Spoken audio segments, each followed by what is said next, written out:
أدخل معك تحت الكساء. فقال: وعليك السلام يا ولدي ويا صاحب حوضي، قد أذنت لك. فدخل معه تحت الكساء.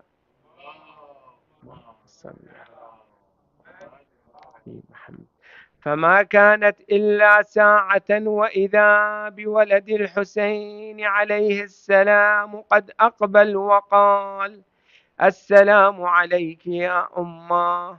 فقلت: وعليك السلام يا ولدي ويا قرة عيني وثمرة فؤادي.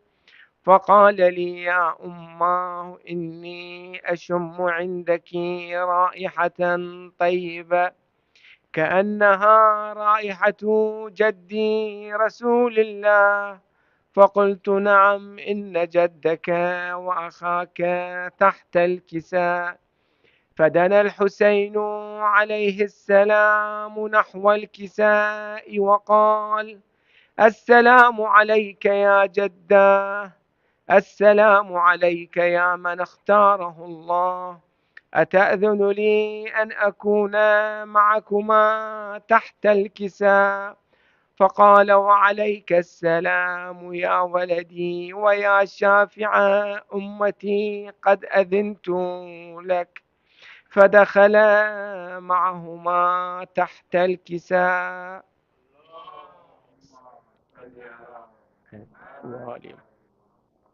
فأقبل عند ذلك أبو الحسن علي بن أبي طالب وقال: السلام عليك يا بنت رسول الله.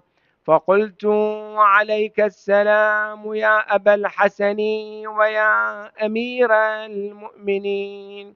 فقال: يا فاطمة، إني أشم عندك رائحة طيبة كأنها رائحة أخي وابن عمي رسول الله. فقلت: نعم، ها هو مع ولديك تحت الكساء. فأقبل علي عليه السلام نحو الكساء وقال: السلام عليك يا رسول الله. أتأذن لي أن أكون معكم تحت الكساء؟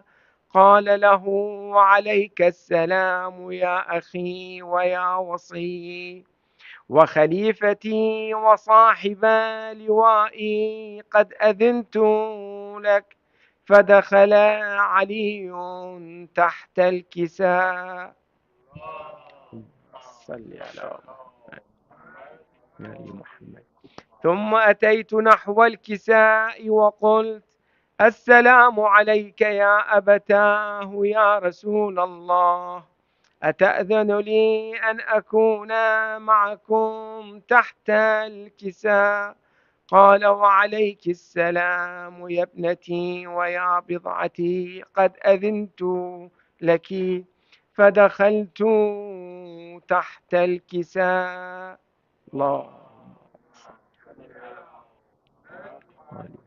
فلما اكتملنا جميعا تحت الكساء، أخذ أبي رسول الله بطرفي الكساء وأومأ بيده اليمنى إلى السماء وقال: اللهم إن هؤلاء أهل بيتي وخاصتي وحامتي، لحمهم لحمي ودمهم دمي، يؤلمني ما يؤلمهم ويحزنني ما يحزنهم.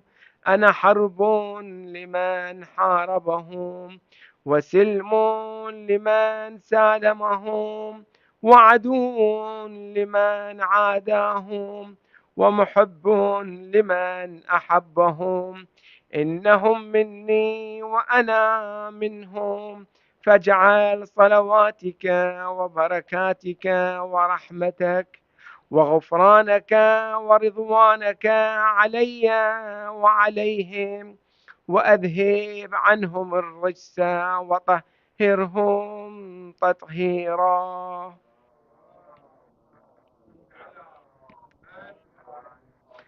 فقال الله عز وجل: يا ملائكتي ويا سكان سماواتي، إني ما خلقت سماء مبنية، ولا أرضا مدحية، ولا قمرا منيرا، ولا شمسا مضيئة، ولا فلكا يدور، ولا بحرا يجري، ولا فلكا يسري، إلا في محبة هؤلاء الخمسة الذين هم تحت الكساء. فقال الأمين جبرائيل: يا ربي، ومن تحت الكساء؟ فقال عز وجل: هم أهل بيت النبوة ومعدن الرسالة، هم فاطمة وأبوها وبعلها وبنوها.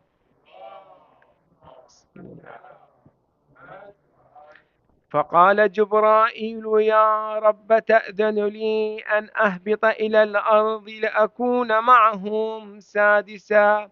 فقال الله: نعم، قد أذنت لك.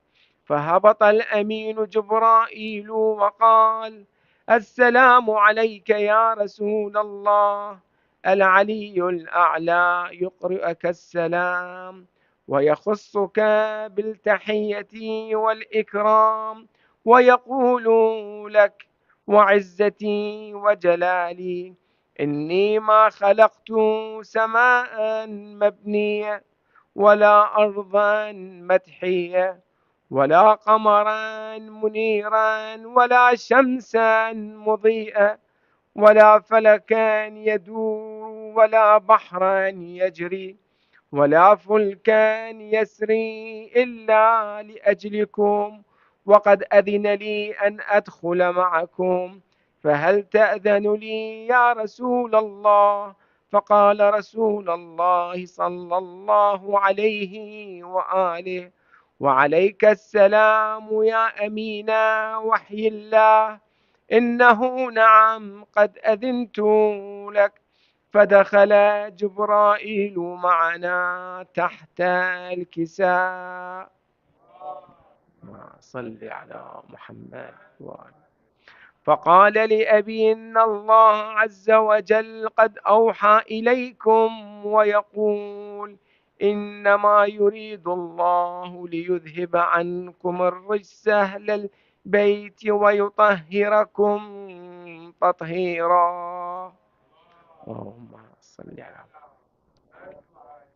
فقال علي لأبي: يا رسول الله، اخبرني ما لجلوسنا هذا تحت الكساء من الفضل عند الله. فقال النبي صلى الله عليه وآله: والذي بعثني بالحق نبيا واصطفاني بالرسالة نجيا، ما ذكر خبرنا هذا في محفل من محافل أهل الأرض، وفيه جمع من شيعتنا ومحبينا، إلا نزلت عليهم الرحمة، وحفت بهم الملائكة، واستغفرت لهم إلى أن يتفرقوا. فقال علي عليه السلام: إذن والله فزنا وفاز شيعتنا ورب الكعبة. صل على محمد وآله. فقال أبي: رسول الله صلى الله عليه وآله: يا علي، والذي بعثني بالحق نبيا واصطفاني بالرسالة نجيا، ما ذكر خبرنا هذا في محفل من محافل أهل الأرض، وفيه جمع من شيعتنا ومحبينا، وفيهم مهموم إلا فرج الله همه، ولا مغموم إلا كشف الله غمه، ولا طالب حاجة إلا قضى الله حاجته.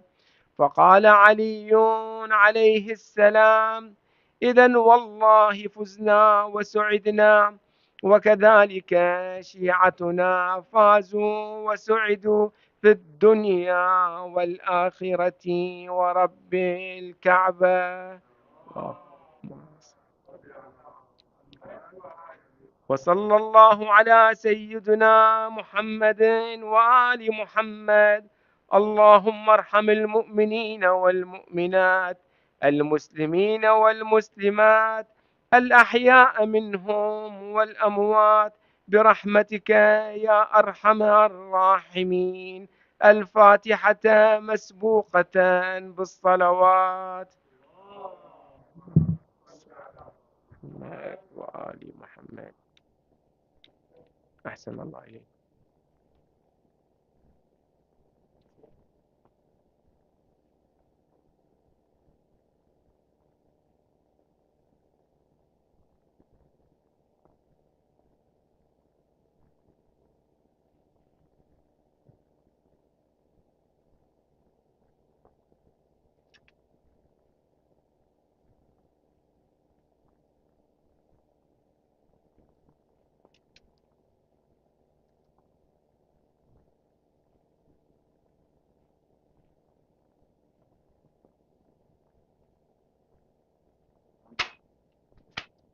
پر محمد وآل محمد صلوات. اللهم صل على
محمد وآل محمد صلوات.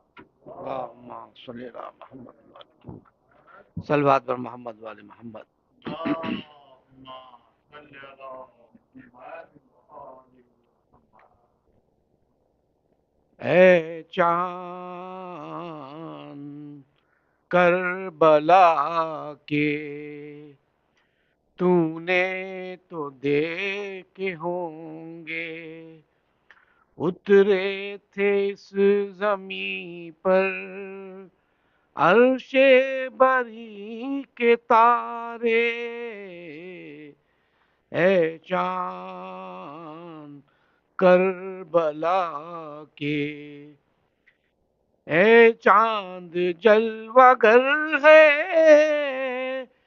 ہاشم کا چاند یہاں پر، خیرات روشنی کی لے لیجیو یہاں سے. اے چاند کربلا کے، اے چاند اس زمین پر رکھیو ہمیشہ ٹھنڈک، سوتے جو ہیں یہاں پر زہرا کے ہیں یہ پیارے. اے چاند کربلا کے، تسلیم و سلسبیلو کوثر کے ہے یہ مالک، مارے گئے جو پیاسے اس نہر کے کنارے. اے چاند کربلا کے حر اور حبیب جیسے جاں باز اور احبا مارے گئے یہیں پر انصار شاہدی کے مارے گئے یہیں پر بے دردیوں ستم سے زینب کے دونوں پیارے مسلم کے دونوں بیٹے ہے چاند کربلا کے پامال ہو رہی تھی قاسم کی لاش رن میں عباس اور سرور چنتے تھے ان کے ٹکڑے بازو کٹے یہیں پر عباس با وفا کے اذن وہاں نہ پایا پانی بھی لا نہ پائے اے چاند کربلا کے اس سرزمیں پہ گزرا سرور پہ یہ بھی صدمہ سینے پہ کھائی برچھی ہم شکل مصطفیٰ نے پانی پلانے لائے ایک میلکا کو سرور کی غضب حرملا نے تیرے ستم لگا کے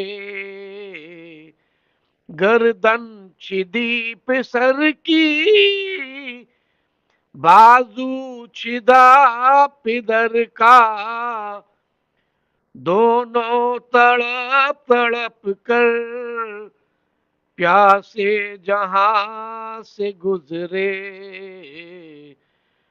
اے چاند کربلا کے تو نے تو دیکھے ہوں گے اس بن میں ایک بچی بابا کو ڈھونڈتی تھی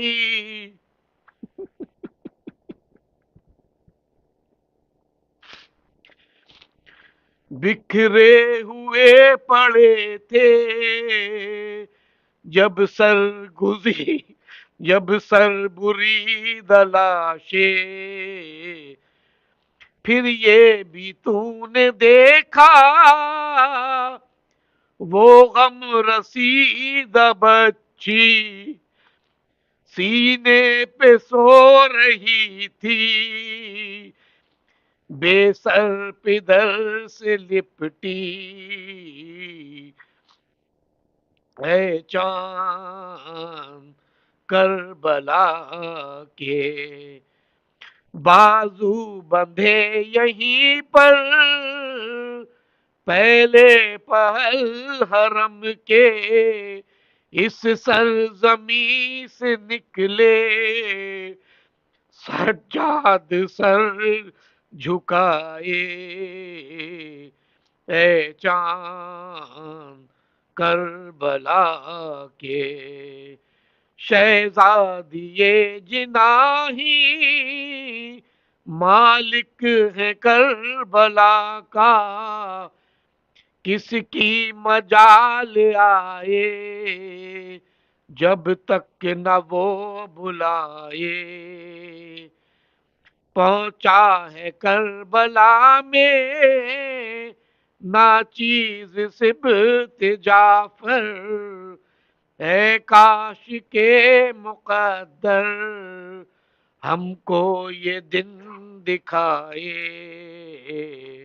اے چاند کربلا کے تو نے تو دیکھے ہوں گے، اترے تھے اس زمین پر عرش بری کے تارے، صلوات پر محمد والے محمد۔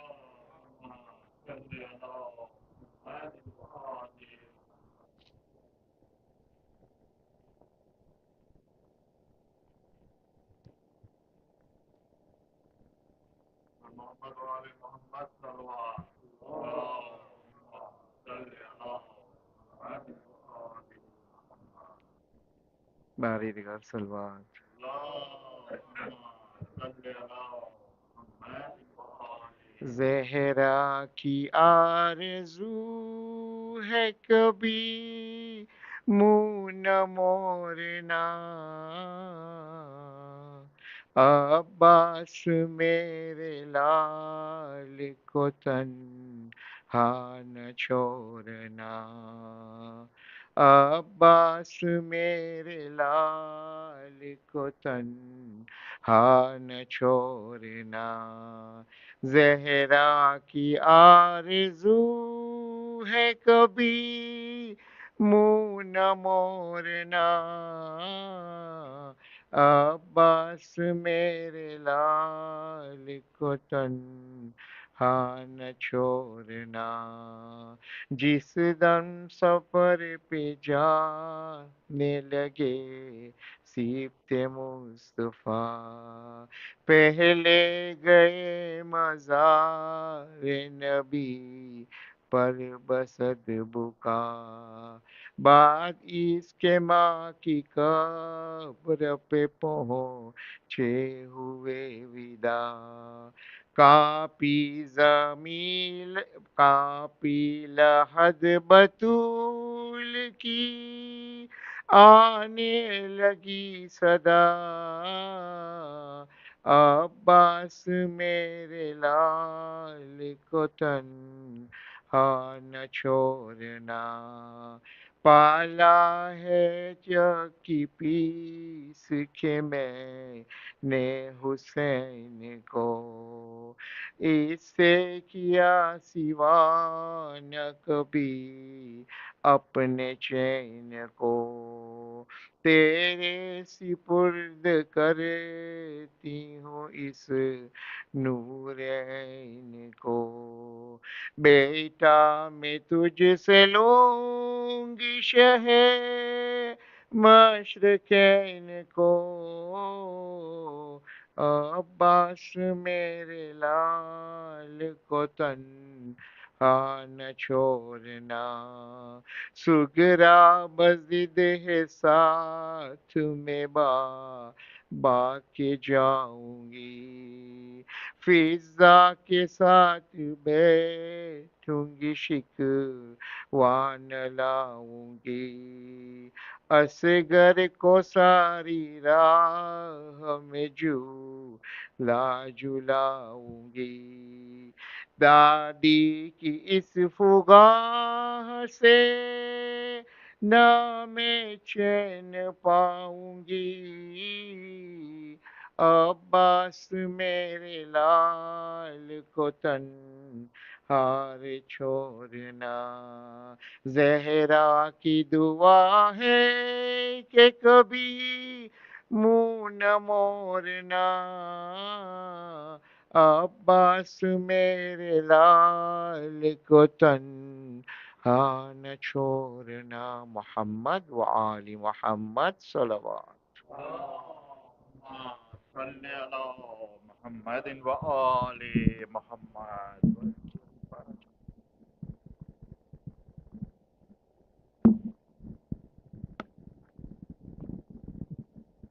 پر محمد وآل محمد صلوات اللہم صلی علی محمد وآل Muhammad.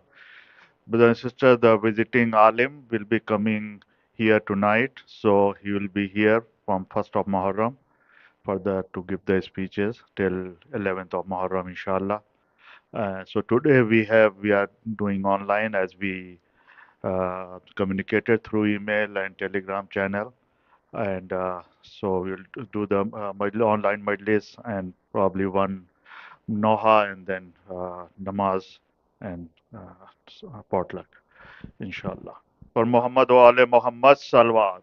Allahumma salli ala Muhammadin wa ali Muhammad. All the programs from tomorrow are all sponsored. Uh, uh, Food niyaz as well as the uh, other program sponsorship.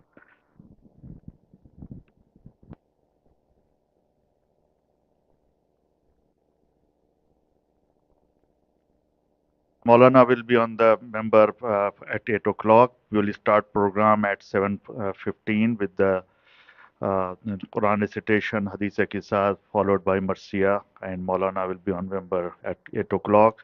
And then we will do the, after Maulana's lecture, we will do the Maghriban and then Noha after that.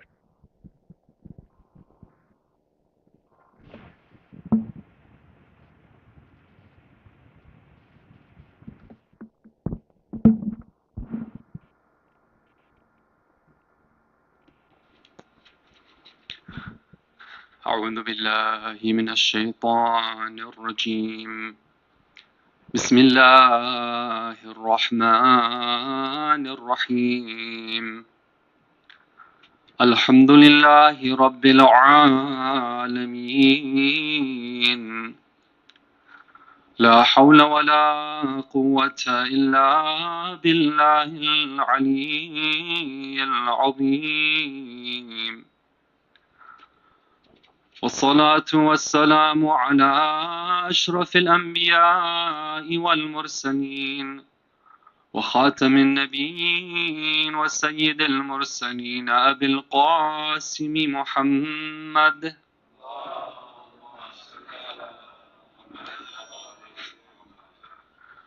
وعلى آل بيته الطيبين الطاهرين المعصومين المظلومين ولعن الله الدائم على أعدائهم أجمعين من يومنا هذا إلى قيام يوم الدين.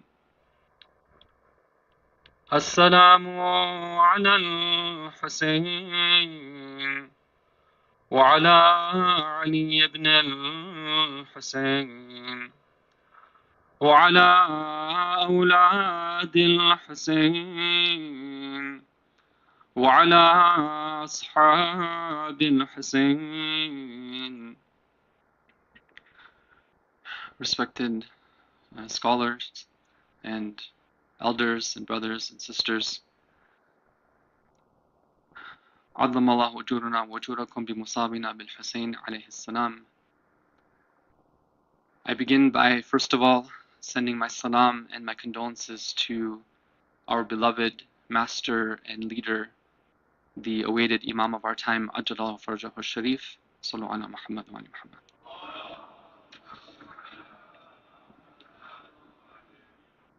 And all the respected believers, I send my condolences on the arrival of the month of Muharram, of course depending on the moon sighting.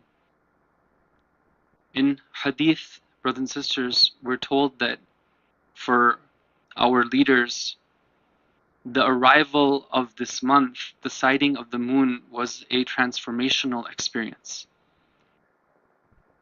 Maybe there was a time in the past where this needed no explanation. For everyone, it was clear that when this new year comes about,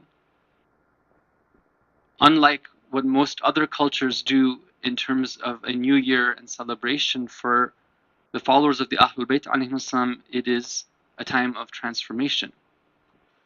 But in these days, it's very important for us to remind ourselves about what we are doing and why we're doing it, in order to be able to continue this tradition and to deepen and to further it.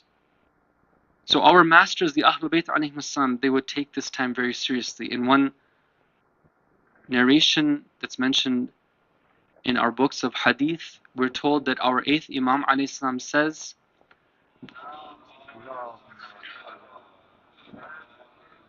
that the month of Muharram, even in the pre-Islamic era, was a time when the shedding of blood was prohibited. But it was the month in which they shed our blood. It was the month in which they violated our sanctity. It was the month in which they took our women and our children as prisoners.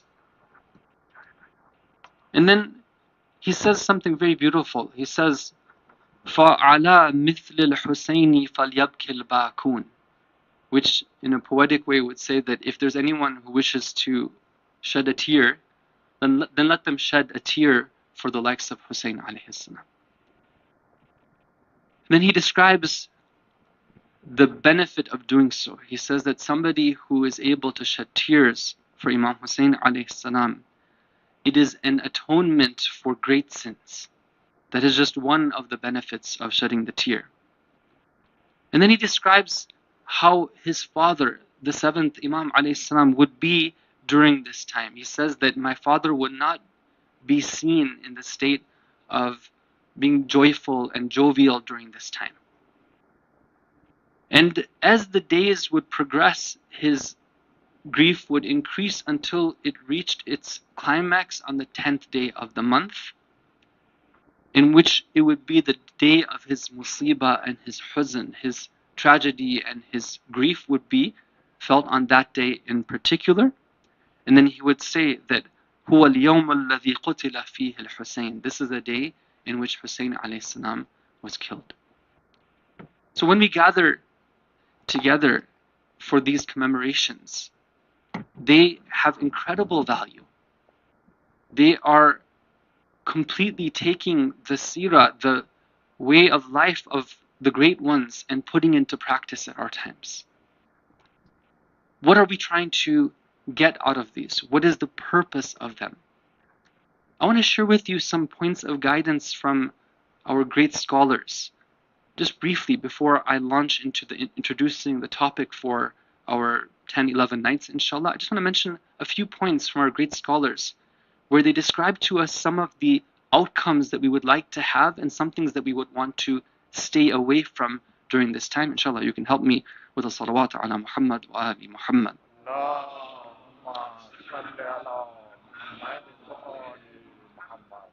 The first purpose, brothers and sisters, that we're here for is to become acquainted with or to deepen our understanding of the teachings of Imam Hussein alayhi salam. We're here to learn. We're here to be reminded. This Imam of ours, this Shaheed, was able to demonstrate so much in his actions, and every one of them is worth studying from many different angles. And every year, you must have noticed that as you come to the majalis and you think about what took place and you learn from the different opportunities that are presented, your understanding, your ma'rifah, it deepens.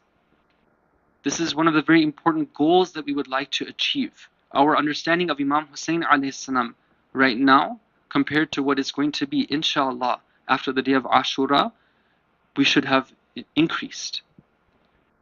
And for that purpose, we typically in our communities, we will have different type of speakers who come and share different points. That is the reason why I'm here, inshallah, to be at your service during this time. I'm very grateful to Allah Ta'ala for this opportunity and grateful to the community for giving me this opportunity. My humble request is that when I'm here, please see what you can do to, inshallah, reach out and, greet and maybe make a connection. There's limited time that we have with each other, especially to our young ones. Don't be scared. I always like to say this, that sometimes we have a mistaken understanding of people who dress up with this uniform, which is a sacred uniform. Sometimes there's a mistaken understanding that they are like a museum relic. What do you do with a museum relic? Is that You go and you see it, you stay away from it a little bit distance, like everyone is sitting right now, and then you go away. You never come close, you never interact, you never spend time too much. Otherwise, alarm bells are going to ring. I can assure you there's no alarm bells going to ring if you come up, and inshallah we can meet, we can greet, and we can make those connections. And sometimes these one-to-one connections can be much more effective than whatever can be conveyed from the formal opportunities that are there. The second goal and objective, brothers and sisters, is that once we have reacquainted and deepened our understanding of the teachings of Imam Hussein alayhi salam, we need to be looking to see how can we be leading Husseini lives. This is one of the outcomes that we are trying to achieve. Some type of practical change that is taking place. Because knowledge is truly beneficial when it is acted upon. You've heard the story of the beggar who was so hungry that he was crying out of his hunger. And the rich man comes along and he says to him, "What is it that's making you cry?" He says, "I'm so hungry." So the rich man had just bought a whole loaf of bread. He sits down next to the poor man and he says that you're crying, I'm going to cry with you as well. So the two of them have a good cry. And then the rich man gets up and he says, I had a good cry with you, goodbye. And the poor man says, well, thank you, but I was hoping for some of the bread, because really I'm crying because of hunger, and the bread that you have would help me. The rich man says that I can give you my tears, but I can't give you my bread. That's for me, the tears are for you. That's not the way we want to be. Inshallah, we are here to offer our tears. We are here to offer our sacrifice. We're here to offer our sweat and our blood in terms of the amount of efforts that take place in running programs like this. The brothers and sisters who are involved with these, may Allah reward them for their tireless efforts. But we want more than that as well. How can we lead the Husseini lifestyle? And the third goal that our great scholars encourage us to think about is this, that how can we think about the larger goals of Islam and how to achieve those? Preparation for the Imam of our time, the revival and the reformation of Islam, introducing Islam to those who are hungry for guidance and they don't know about this beautiful teachings. This is one of the third goal that we would say we want to, inshallah, achieve from our gatherings. Now, at the same time, our respected scholars, may Allah preserve them, they also say that we should be careful about a couple of things. What are those things? One of them, they say that when it comes to these gatherings, we should avoid doing what's called ifrat and tafrit, meaning avoid going to the extremes. What does it mean to go to the extreme? It's not that, of course, we know that there's no limit when it comes to the love of Imam Hussein alayhi salam. There's no limit when it comes to my passion for being a Husseini. But when it comes to my practice, I have to realize that Allah Ta'ala has given me responsibilities. And I want to make sure that my commemoration for Imam Hussein alayhi salam does not prevent me from performing my other responsibilities. During these days and nights, I still want to make sure that I have time with my family, at least at the level of discussing and sharing and exchanging experiences. Sometimes we hear from complaints from the families. They say that for 40 days, or maybe 60 days, or 68 days, or whatnot, we basically say khudafis to one another. Because every day the ladies will be going one place and the men will be going to another place. No, alhamdulillah, mashallah, I love that spirit. But let's try to look at it from a balanced perspective. What will be the long-term implications on my family? In these key times of development, we want to make sure that our bonds are very strong, and that communication is also taking place. At the very least, we're afterwards, sometime in the day, we're exchanging notes. We're talking about okay, so those words, for example, that were said in the beautiful Marthia or the Noha that recited, did they mean something to you? Or, for example, that point about that story about the beggar and the rich man, what did you take from it? and what so on and so forth. That's number one, is avoiding extremes. And of course, the other extreme would be to say that these days are just like any other day, and if we make it and we get a chance, then we'll turn it on the live stream and we'll see what we can do in terms of tuning in. But otherwise, my life will be just like normal. As we saw, the Ahlul Bayt Islam's lives would change during this time. Number two, second thing we want to avoid, inshallah, is that we would like to avoid any acts that would lead to flaming the fuel of discord and disunity. This is something that Amaraja have guided us towards. And whether we are in the spiritual homelands, or whether we are in the lands of ghurba, where we are, for example, here, the same principle applies. We need to do things tactfully, things that will allow us to be a source of adornment for the Ahlul Bayt alayhim salam, not people who will take people away from the Ahlul Bayt alayhim salam and be a source of shame for them. This is number two. And number three, we want to make sure that we do things that will strengthen the position of the religion. One of the things I always encourage my respected brothers and sisters, those who organize the programs, may Allah reward them for their efforts. I say that, brothers and sisters, let's put on those programs just like this, very well organized, beautifully decorated programs that will be something that it would be a source of pride for us to bring somebody here who doesn't know anything about it. They would be honored to be here. They would find it attractive. Not in some places, we find that instead, for example, let's say there's somebody who's interested in Islam, we make sure that we don't bring them in these first 10 days. Because it's just something which we can't explain to them, and it's something which we'd rather them not be there for whatever reasons. Right? We have to be thinking about this. We have a responsibility when it comes to this message of Imam Hussein alayhi salam. It is not something which is solely my possession or your possession or the community's possession. Imam Hussein's message was a universal message. We want to make sure, inshallah, we don't do anything to hamper the spread of this universal message. So inshallah, these were 3 points of advice about what we want to take from these gatherings, and 3 things that we want to, inshallah, stay away from during these gatherings. And that now allows me to spend some moments and some minutes introducing the topic for these nights. Inshallah, you can help me with the salawat ala Muhammad wa ali Muhammad.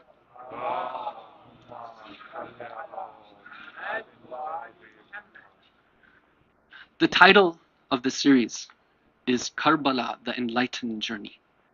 Now that is a generic title, but inshallah you'll see in the course of the nights, those of you who will be with us, that these words were chosen with precision, meaning that there's something inshallah we're going to describe about Karbala and enlightenment. Now, in order to introduce the topic, I want to take us to the years leading up to the tragedy of Ashura. And we want to evaluate what's happening in the Muslim Ummah at that time. From some perspectives, if we were to look at history, things were actually going pretty well from some criteria. When you want to evaluate something, what's really important is you have to see what criteria are using to evaluate. Because depending on that, your results are going to differ. So from some criteria, things were going pretty well. For example, if you were to take a poll and statistics and you say the number of those who had memorized the Quran in the Muslim Ummah from the time of our Prophet to the time of Imam Hussein, you'd see that the graph is increasing. People were memorizing the Quran. People were gaining more familiarity with the teachings of the Quran, at least on an outer level. There were people who were living beyond the Prophet's time, meaning that they lived past the Prophet, people who were the writers of the wahy of the Quran, meaning that they could tell stories about how different ayat were revealed at different times. There was people who were living at that time who could tell the stories of what happened in Badr and Uhud and Khandaq and all these Ahzab, all these great battles. They could tell these stories. You could go and meet these living legends.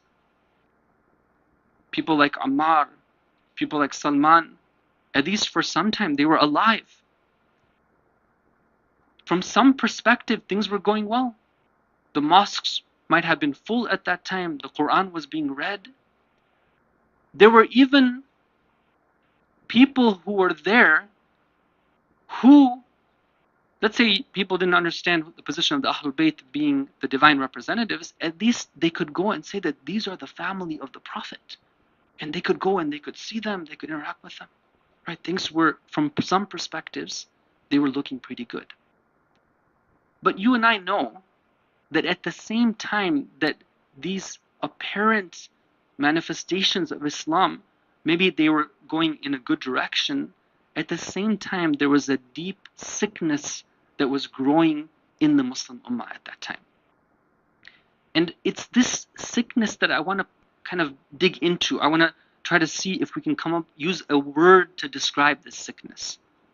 But in order to do that, I would like to first take us to the Quran, where Allah Ta'ala, in 4 verses of the Quran, He mentions a particular term, which inshallah we're going to be using throughout the course of these lectures. What is this term? Let me mention a couple of these ayat. The first one is Surah Al-Ahzab. Allah Ta'ala says, أعوذ بالله من الشيطان الرجيم وقرنا في بيوتكن ولا تبرجن تبرج.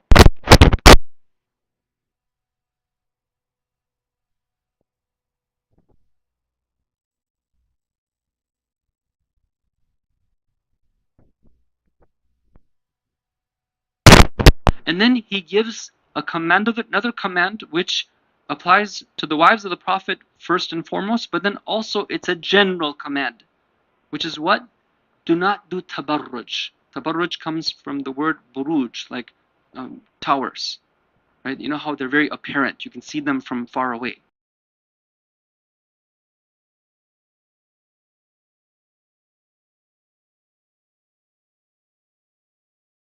Your activities that would make a lady, a female, visible by saying that that is the type of activity that belongs to al-jahiliyyah al-ula. Jahiliyyah, of course, means the era or the mannerisms of ignorance, the lifestyle of ignorance. That's ayah number 1. Ayah number 2, Allah Ta'ala is describing in Surah Ali Imran what happened in the battle of Uhud. Now you know from Islamic history that Battle of Uhud was a difficult battle for the Muslims, because at one point, you know, they were in the lead and then things went completely the other way and they ended up losing a lot of casualties. Even some thought that our Prophet, our beloved Prophet, had been killed, and there was a lot of grief that took place after this battle. So what happened? Allah Ta'ala describes the people at that time, and He says that there was a group of amongst them قَدْ أَهَمَّتْهُمْ أَنفُسُهُمْ يَظُنُّونَ بِاللَّهِ ظَنَّ الْجَاهِلِيَّةِ. There was people who were thinking and they were suspecting and thinking and they were bringing back the beliefs of the era of ignorance, the Jahiliyyah. Okay, what's the story behind that? It's very interesting. There were some people who had a very black and white understanding of the way this world works. They used to think that, look it, if you just, all you got to do if you want to make it in this world is you got to find the right God to connect to, right? So let's say, for example, the stone god is your good luck god. Then if you go to that stone god, then you're going to find success in everything that you do. You'll win all your battles, you'll get all your trade the way you want it, and you'll even get married on top of that. Everything's going to be good for you, okay? But if it doesn't work, then you go to the wood god, maybe that's going to work for you. So they used to think that depending on how you chose your god, you just connected to the right, you know, sort of deity, then success is guaranteed for you. So they were thinking that, okay, we know that our Prophet is the Prophet, we know Islam is the religion, so then, well, of course we're going to be victorious. Everything we do, we're going to find success in. What was wrong here? The thing that was wrong in their thinking is that now when they started to see that failure, they started to think that, hey, maybe we didn't connect to the right deity. right? Maybe this whole approach of trusting solely in Allah and letting Him determine the results is not the right approach to take. So Allah reveals a verse and He corrects their thinking. Don't go back to that way of thinking. Now you're supposed to be elevated in your thinking. You have one source, one mudabbir, one entity that manages your affairs, one entity in which you trust, one who is in charge. But you should know that that one who is in charge acts according to wisdom and according to a certain system. At times you may see success. At times you might see apparent failure. But as long as you're doing your duty, you are still successful. So Allah corrects their thinking. And there's other ayat as well that I'm not going to mention right now. But what I do want to say is that in the Quran, at times Allah warns people that now that you have Islam, don't go back to Jahiliyyah. Jahiliyyah, the era of ignorance, as you can see from these examples, it can apply to the way we do things, our actions. It can apply to the way that we perceive things, our beliefs. And in other examples, it can be in the way that we construct our ethical system, the way we see our values. All of them can fall under Jahiliyyah. Now, it's very interesting, brothers and sisters. There were people who would read these ayat of the Quran and they would memorize them and they would think about them and reflect upon them, and sometimes they would have a question. So in this case, I'm sure there's a question that came to many of your mind, which was the following: that why is it that Allah describes the Jahiliyyah as being al-Jahiliyyat al-Ula? Why does He describe it as being the first Jahiliyyah? What does that mean? So this question was posed of the Ahlul Bayt to the Ahlul Bayt alayhim salam. And in riwayat, in ahadith, in narrations, we're told in a few of them, they say that the same way that there was a time of ignorance, there was a period and a lifestyle of ignorance, the same way that there will come again a period of ignorance as well. And in one tradition, we're told that our Prophet says that that second period of ignorance will be worse than the first period of ignorance. So if we go to the time of Imam Hussein alayhi salam, we will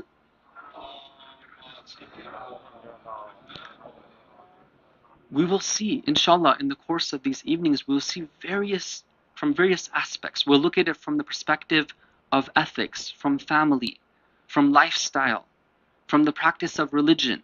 We'll look at it from their treatment of one another, from community, different angles.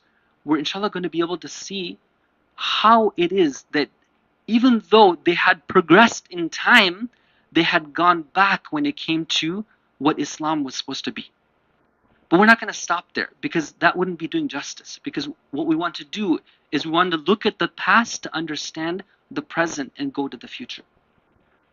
So the last point I'll make tonight, brothers and sisters, is that the same way that there was a Jahiliyyah, a period of ignorance that was seeping back into the community after the death of our beloved Prophet, the same way that in our times we're also dealing with a new era of ignorance.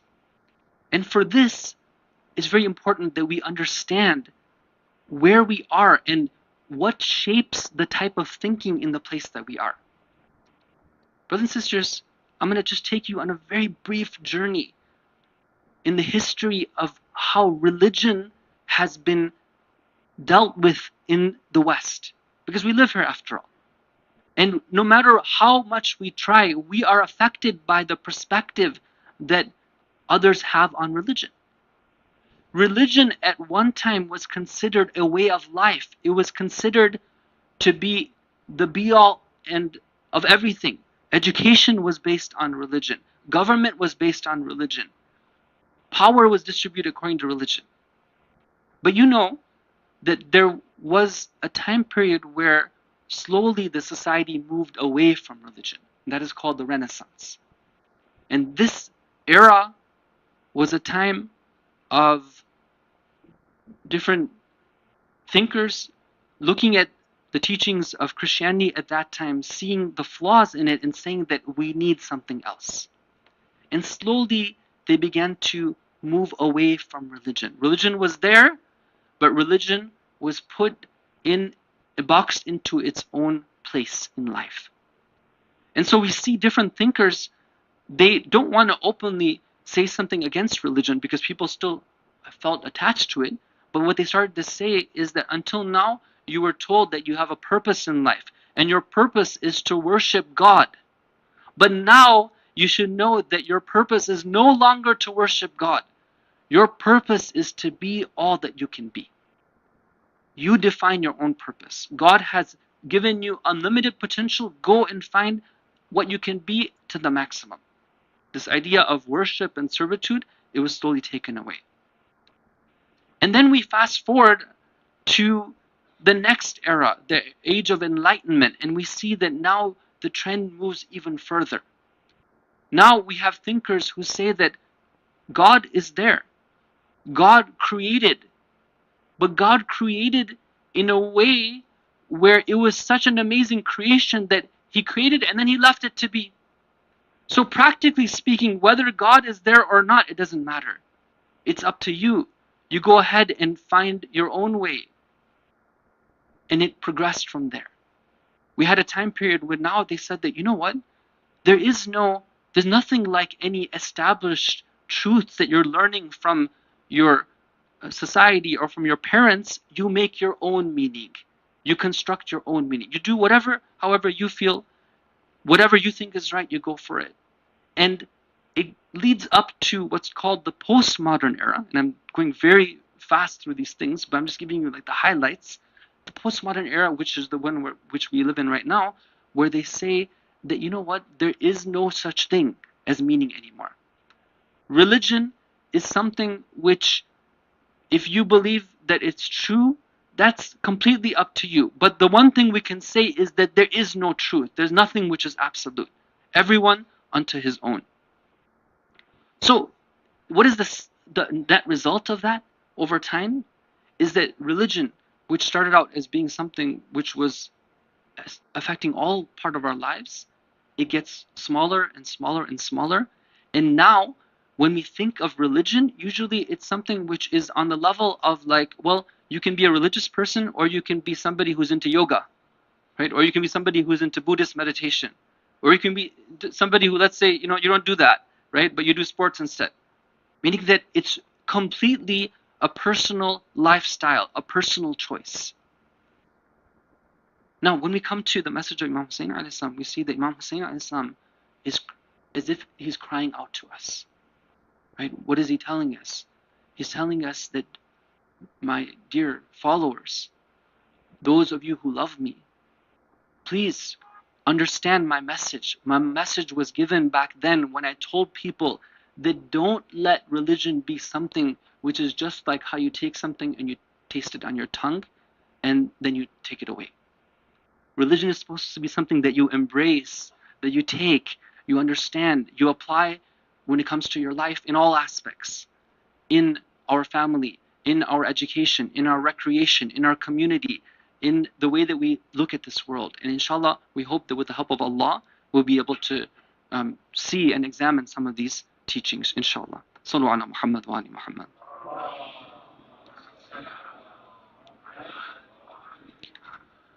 Brothers and sisters, as we now move to the Masa'ib portion of our program this evening, I just want to mention one story to, inshallah, inspire us.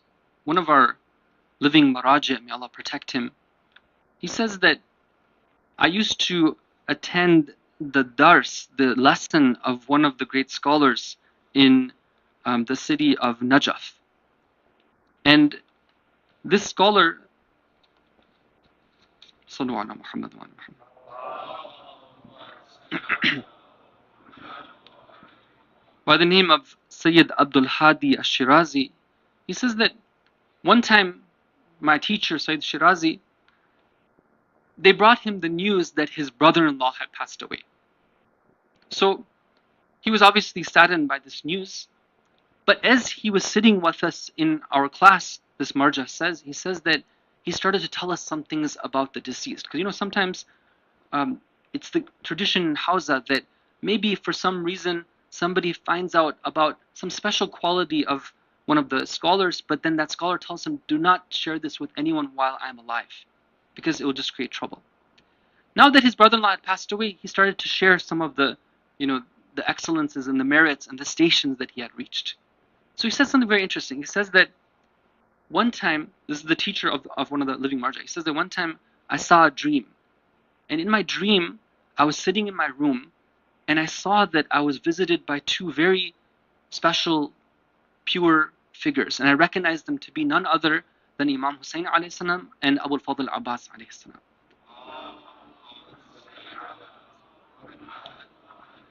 And I saw that they were taking note of all those who were the dhakirin of the Ahlul Bayt alayhim salam, those who were somehow responsible for allowing others to shed tears for Imam Hussein alayhi salam.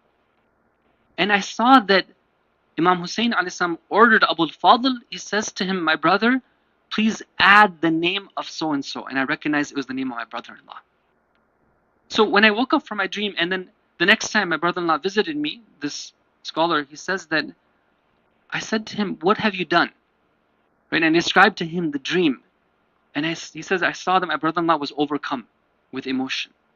And he tells me what happened. He says that, until now, I've never had the tawfiq or the opportunity to do the masaib. I'm a teacher, I'm a scholar, but I've never done this part of, mentioning the story of Imam Hussein.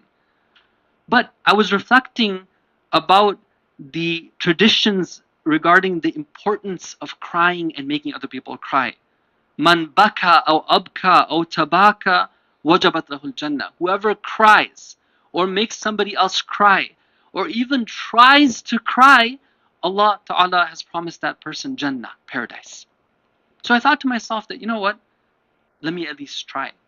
So I said I would get a book, I'll take it home, and just for my own family, I'll start telling the story. I'll read from the book and let's see what happens.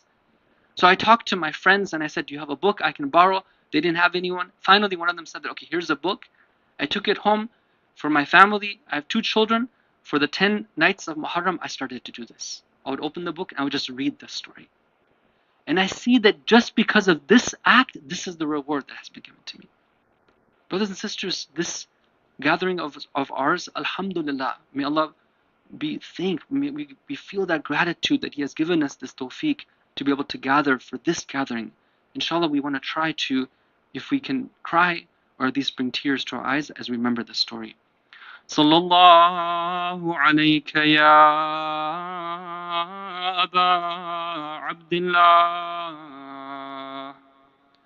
Sallallahu alayka ya ibn Rasulillah.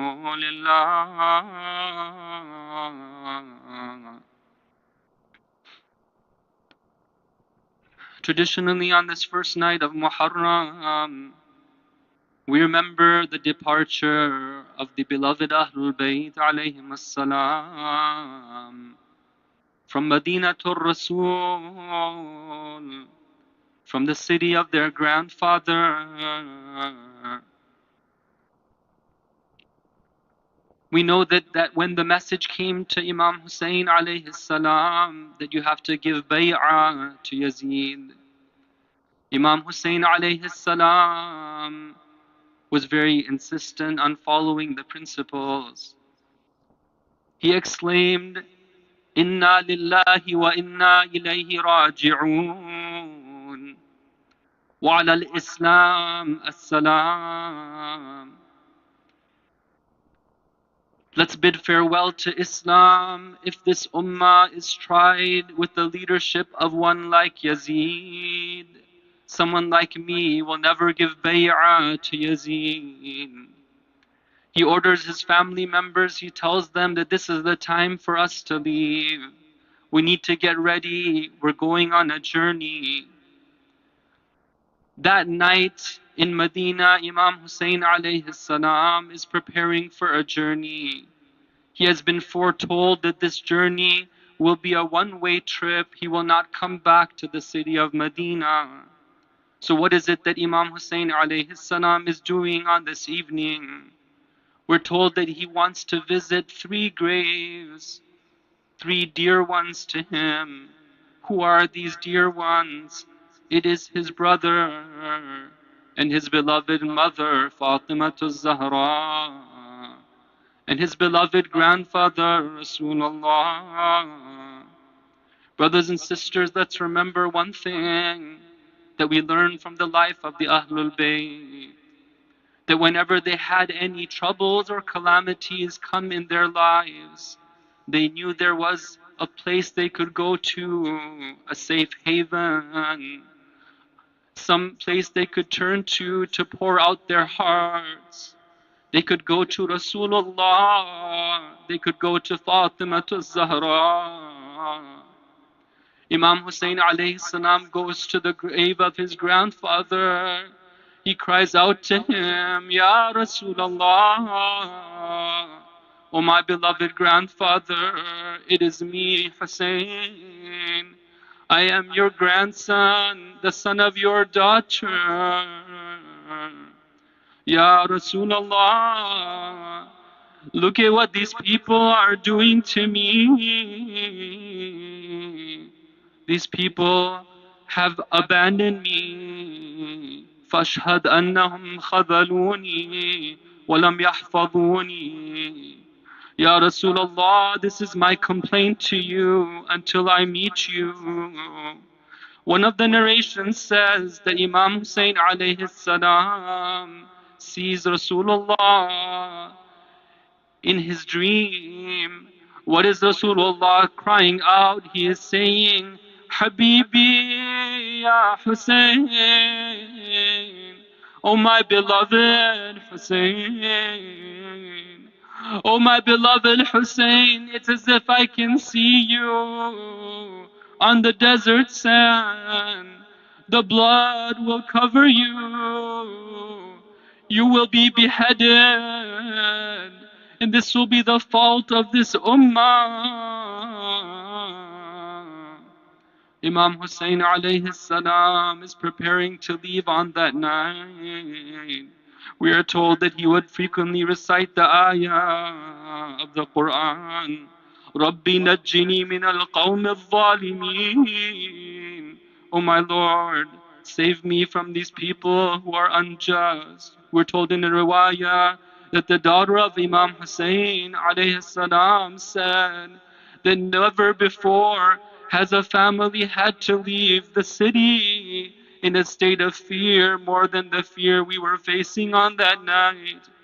After all, when you go on some type of journey, you know where you're going to go. You know that at one point you will return.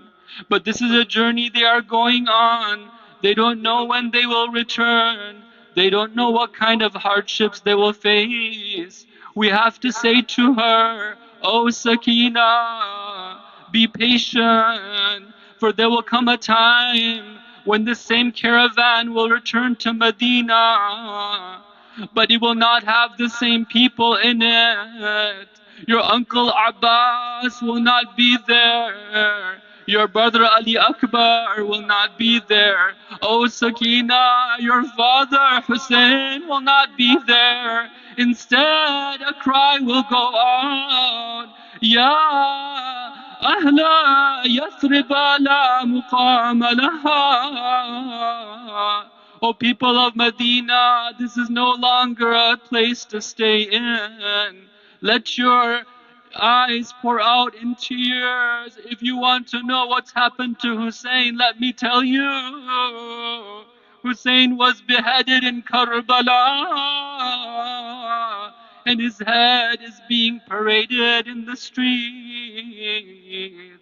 ألا لعنة الله على القوم الظالمين وسيعلم الذين ظلموا أي منقلب ينقلبون.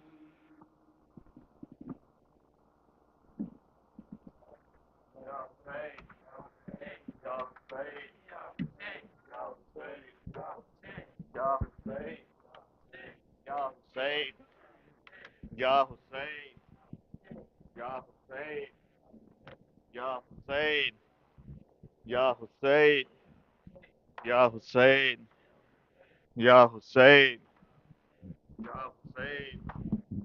Ya Hussein, Ya Hussein, Ya Hussein, Ya Hussein,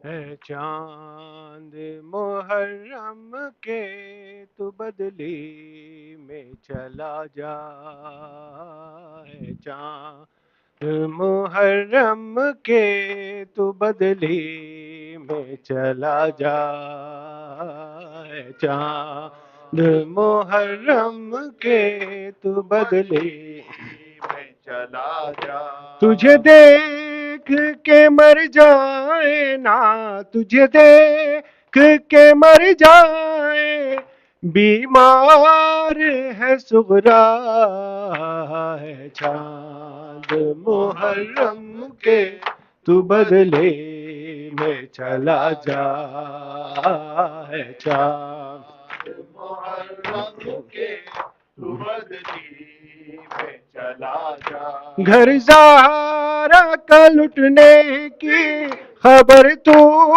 نے سنائی، تجھے دیکھ کے روتی ہے محرم میں خدائی، 1400 برس بیتے، 1400 برس بیتے، سب کہتے ہیں شکوا، ہے چاند محرم کے تو بدلی میں چلا جا، ہے چاند محرم کے تو بدلی میں، تجھے دیکھ کے مر جائے نا، تجھے دیکھ کے مر جائے، بیمار ہے سغرا، ہے چاند محرم کے تو بدلے میں چلا جا، ہے چاند محرم کے تو بدلے میں چلا جا، ملنے کے لیے بھائی کو بے چین بڑی ہے، کب سے علی اکبر کے یہ راہوں میں کھڑی ہے، بچھڑی ہے یہ مدت سے، بچھڑی ہے یہ مدت سے، اسے تو نہ نظر آئے، چاند محرم کے تو بدلے میں چلا جا، ہے چاند محرم کے تو بدلے میں چلا جا، وعدہ جو کیا بہن کو سینے سے لگا کے، میں شادی کروں گا تو تیرے پاس ہی آ کے، میں ساتھ محرم کو، میں ساتھ محرم کو لوٹوں گا گھبرا، ہے چاند محرم کے تو بدلی میں چلا جا، ہے چاند محرم کے تو بدلی میں چلا جا، ویران گھروں میں نہ اسے نیند ہے آتی، اکبر کی جدائی نے اسے خون رلاتی، قدموں کے نشان آپ کے، قدموں کے نشان آپ کے، بیٹھی ہے سرے راہ، چاند محرم کے تو بدلے میں چلا جا، ہے چاند محرم کے تو بدلی میں چلا جا، گن گن کے جو صبرانے یہ دل ہے گزارے، زندہ ہے تو اکبر کے وعدوں کے سہارے، دن رات تڑپتی ہے، دن رات تڑپتی ہے، اسے اور نہ تڑپا، ہے چاند चांद मुहर्रम के तू बदली में चला जा है चांद मुहर्रम के तू बदली में चला जा। भैया की जुदाई में परेशान ये रहती, ये रोज ये नाना को रो रो के ये कहती, अकबर ना मिला नाना, अकबर ना मिला नाना, मैं मर जाऊंगी तन्हा है चांद मुहर्रम के तू बदली में चला जा है चांद मुहर्रम के तू बदली में चला जा। कासिद को दिया खत में ये पैगाम लिखा के, एक बार तो मिल जा मुझे सीने से लगा के, पथराती हुई नजरें, पथराती हुई नजरें, कब देखेंगी चेहरा है चांद मुहर्रम के तू बदली में चला जा है चांद मुहर्रम के तू बदली में चला जा। तुझे देख के मर जाए ना, तुझे देख के मर जाए, बीमार है सुगरा है चांद मुहर्रम के तू बदली में चला जा है चांद मुहर्रम के तू बदली में चला जा। घर ज़हरा का लुटने की खबर तूने सुनाई, तुझे देख के रोती है मुहर्रम में खुदाई, 1400 बरस बीते, 1400 बरस बीते, सब कहते हैं शिकवा है चांद मुहर्रम के तू बदली में चला जा है चांद मुहर्रम के तू बदली में चला जा। मौ या हुसैन या हुसैन या हुसैन या हुसैन, मौला हक इमाम या हसन या हुसैन, मौला हक या हुसैन या हुसैन या हुसैन, शब्बीर की वो लाडली, शब्बीर की वो लाडली, सीने पे जो शाह के पली, जिसकी अबाबन में जली, मुंह पर तमाचों के निशान, मौला हक इमाम या हसन या हुसैन, मौला हक इमाम या हसन या हुसैन या हुसैन या हुसैन, वो असगरे बेशीर था, वो असगरे बेशीर था, और हुरमला का तीर था, प्यासा गला क्यों कर कटा, कांपी जमीन और आसमां, मौला हक इमाम या हसन या हुसैन, मौला हक इमाम या हसन या हुसैन या हुसैन या हुसैन, शाम गरीबां छा गई, शाम गरीबां छा गई, बिद को गैरत खा गई, पहरे पे ज़ैनब आ गई, अब्बास और अकबर कहाँ, मौला हक इमाम या हसन या हुसैन, मौला हक इमाम या हसन या हुसैन या Hussain Ya Hussein, Ya Hussein, Ya Hussein, Ya Hussein, Ya Hussein, Ya Hussein. Allahumma salli ala Muhammadin wa ali Muhammad. Brothers and sisters, now we will do the Salat, Maghriban, then after that there will be Salam.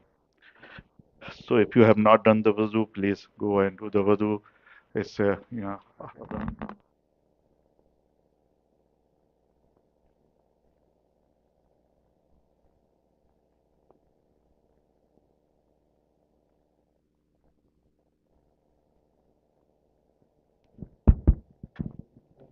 إن الله وملائكته يصلون على النبي يا أيها الذين آمنوا صلوا عليه وسلموا تسليما لبيك اللهم لبيك اللهم صل على محمد وآل محمد وأجل فرجهم الله أكبر الله أكبر الله أكبر الله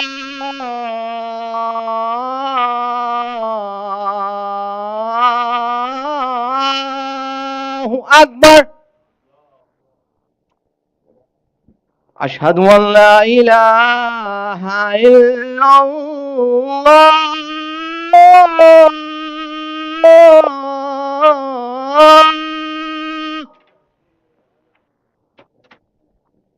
أشهد أن لا إله إلا الله